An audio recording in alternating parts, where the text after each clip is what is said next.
Welcome to Sugan spot. Vinayagar Chaturthi celebration தான் இந்த வீடியோவில் ஃபுல்லாக பார்க்க போகிறோம். ஏர்லி மார்னிங் 4:45க்கெல்லாம் என்னோடய மார்னிங் ஸ்டார்ட் ஆயிடுச்சு. பூஜை கபோர்டெல்லாம் நேற்றே க்ளீன் பண்ணி வச்சுட்டேன். காலையில் எந்திரிச்ச உடனே 1 ஸ்பூன் அளவுக்கு அரிசி மாவு எடுத்து நல்லா தண்ணியில் மிக்ஸ் பண்ணிவிட்டு கையிலே இந்த மாதிரி கோலம் போட ஆரம்பிச்சிட்டேன். 1 ஸ்பூன் அளவுக்கு அரிசி மாவு இருந்தால் போதும். நல்லா தண்ணியை கரைச்சி விட்டுட்டு கையிலே இந்த மாதிரி அழகாக கோலம் போடலாம். காஞ்சா இன்னும் சூப்பராகவே தெரியும்.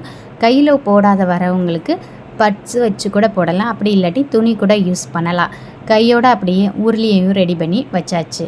விநாயகருக்கு பிடிச்ச கலர் ரெட்டு, எல்லோ, க்ரீன் இது மூணுத்தில் ஏதாவது ஒரு கலரில் சாரீ கட்டிக்கலாம் அப்படின்னு சொல்லிட்டு ரெட் கலர் சாரீ எடுத்து வச்சுட்டேன். விநாயகருக்கும் எனக்கும் ஒரு சின்ன ஒத்துமை இருக்குது. 2 பேருமே ஒரே மாதத்தில் தான் பிறந்தோம். மோஸ்ட்லி சில வருஷங்களில் விநாயகர் சதுர்த்தியும் என்னோடய பர்த்டேவும் ஒன்றா வந்துடும். இந்த வருஷம் 2 நாளைக்கு முன்னாடியே வந்துருச்சு.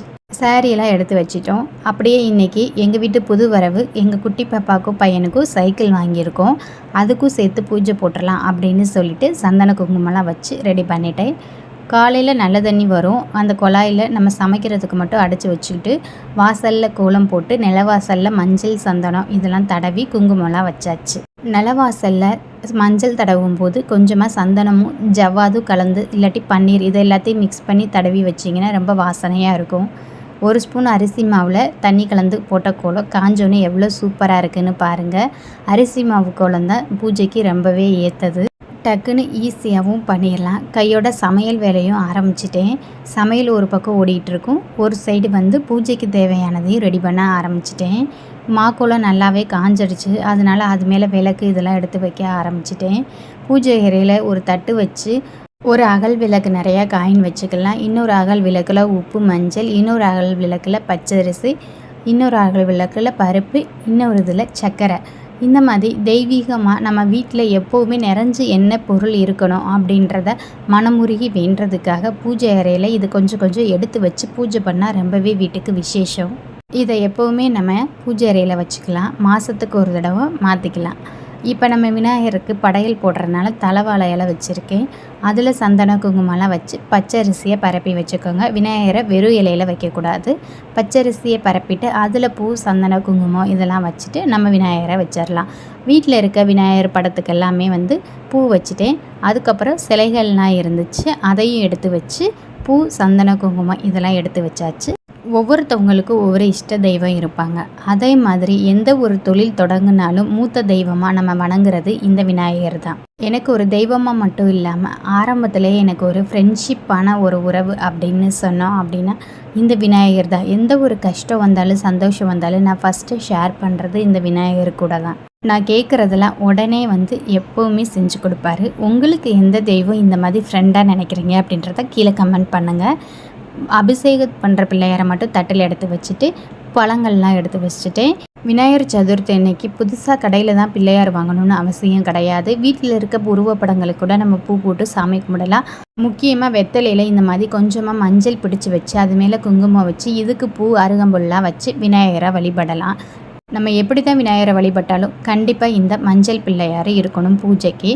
சைடு சைடாக சமையல் வேலையும் முடிஞ்சிட்ருக்கு, பூஜைக்கும் ரெடி பண்ணிகிட்ருக்கேன். அது கூட பிள்ளையாருக்கு நெய்வேத்தியமாக பூரண கொழுக்கட்டை ரெடி பண்ணியாச்சு. எள்ளை வறுத்து பொடி பண்ணி சேர்த்துக்கிட்டேன். அது கூட பொட்டுக்கல்லையும் பொடி பண்ணி சேர்த்தாச்சு, மண்டை வெல்லத்தை பொடி பண்ணி சேர்த்தாச்சு, தேங்காய் இது எல்லாத்தையும் நல்லா சேர்த்து பூரணத்தை ஈஸியாக ரெடி பண்ணியாச்சு. நீங்கள் வெள்ளை பாகில் தேங்காய் போட்டு பூரணம் ரெடி பண்ணியிருப்பீங்க.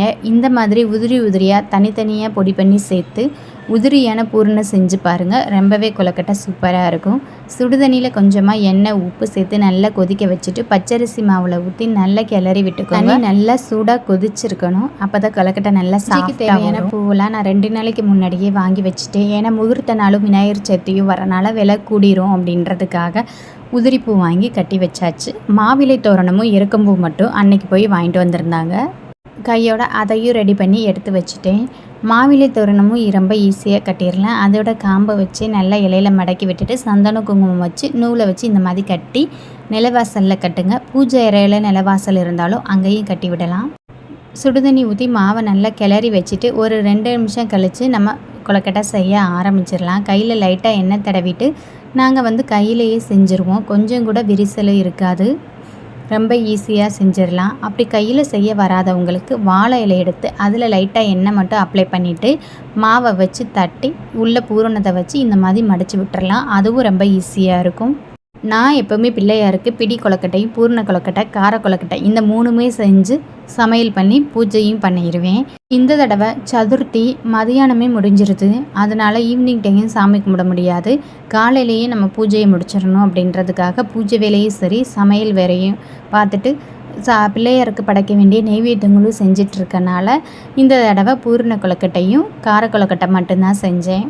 கொஞ்சமாக கடலைப்பருப்பு தாளித்து வச்சுக்கிட்டாச்சு. பொரி பழங்கள் பிள்ளையாருக்கு பிடிச்ச மாதுளை இதெல்லாம் ரெடி பண்ணிட்டேன். அபிஷேகத்துக்கு 3 அபிஷேகம் மட்டும் பண்ணலான்னு பால் தேன் விபூதி இது 3 மட்டும் எடுத்து வச்சுருக்கேன். பொரி பூரண கொழுக்கட்டை கார கொழுக்கட்டை கடலைப்பருப்பு தாளித்தது விநாயகருக்கு பிடிச்ச மாதுளம்பழம் வாழைப்பழம் தேங்காய் ஆப்பிள் இதெல்லாம் வச்சுட்டு படைச்சிடுச்சு. இப்போ வாழையிலையே நிரம்பிடுச்சு. நம்ம விநாயகரையும் தூக்கி வச்சு ரொம்பவே திருப்தி பண்ணியாச்சு. 2 பக்கமும் விளக்கும் ஏற்றாச்சு.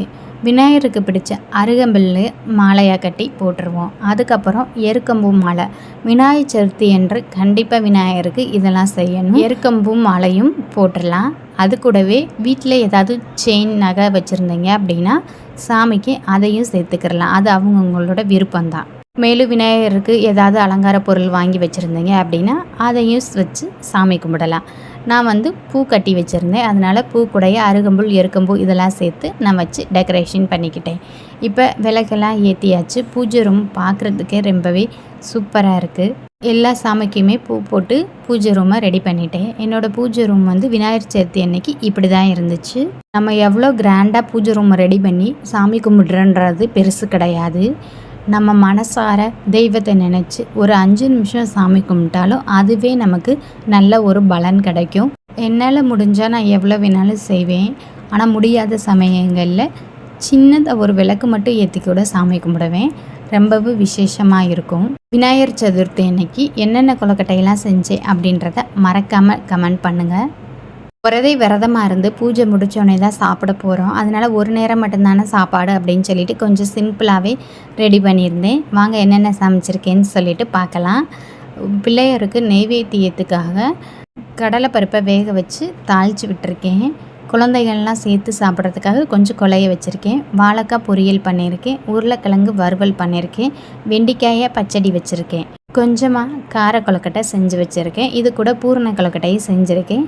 சாம்பார் வச்சு சாதம் வடித்து வச்சுருக்கேன். அவ்வளோதாங்க. சமையல் வேலையும் முடிஞ்சாச்சு. பூஜை ரூமே ரெடி பண்ணி பூஜை பண்ண ஆரம்பித்தாச்சு. அபிஷேகம்லாம் பண்ணுறனால என் வீட்டுக்காரர் இன்றைக்கி நீயே பூஜை பண்ணு அப்படின்னு சொல்லிட்டாரு. அதனால் ஃபஸ்ட்டு எடுத்தோடனே பத்தி மட்டும் காமிச்சிட்டு பூஜை பண்ண ஆரம்பிச்சிட்டோம். விளக்கெல்லாம் பொருதி வச்சுட்டு அபிஷேகம்லாம் முடிஞ்சதுக்கப்புறமா நீர் விழாவிட்டு சூடம் இதெல்லாம் காமிச்சிடலாம்.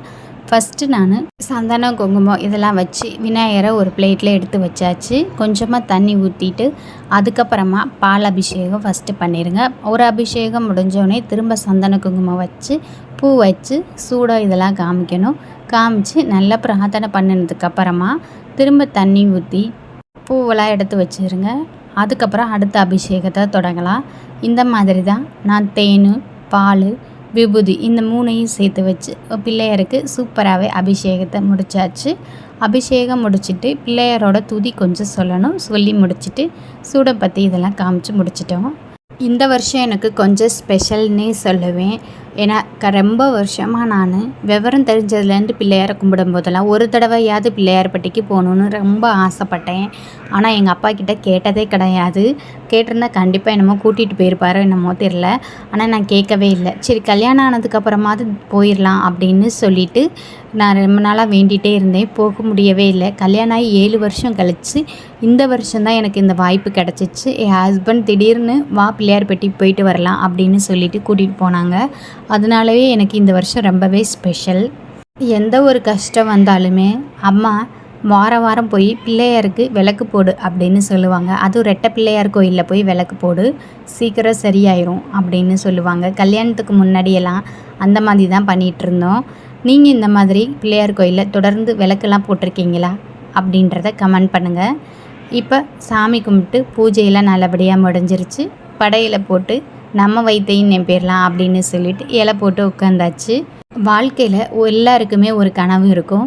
அந்த கனவு நிறைவேறணும் அப்படின்னா நம்ம உழைக்கிறது மட்டும் இல்லை, நம்ம கூடயே கடவுள் துணையே இருக்கணுன்றது ஒரு நம்பிக்கை தான். கடவுள் நம்பிக்கை இருக்கிறவங்க தாராளமாக பூஜை பண்ணலாம். எந்த இஷ்ட தெய்வத்துக்குனாலும் வேண்டிக்கிட்டு நீங்கள் பூஜை பண்ணினீங்கன்னா கண்டிப்பாக பலன் கிடைக்கும். அது கூடவே அந்த விஷயத்துக்கான முயற்சியும் நம்ம எடுத்தோம்னா எந்தவித தடங்கள் இல்லாமையும் முடிக்கலாம். அனைவருக்கும் விநாயகர் சதுர்த்தி நல்வாழ்த்துக்கள். ஓம் விநாயகா போற்றி.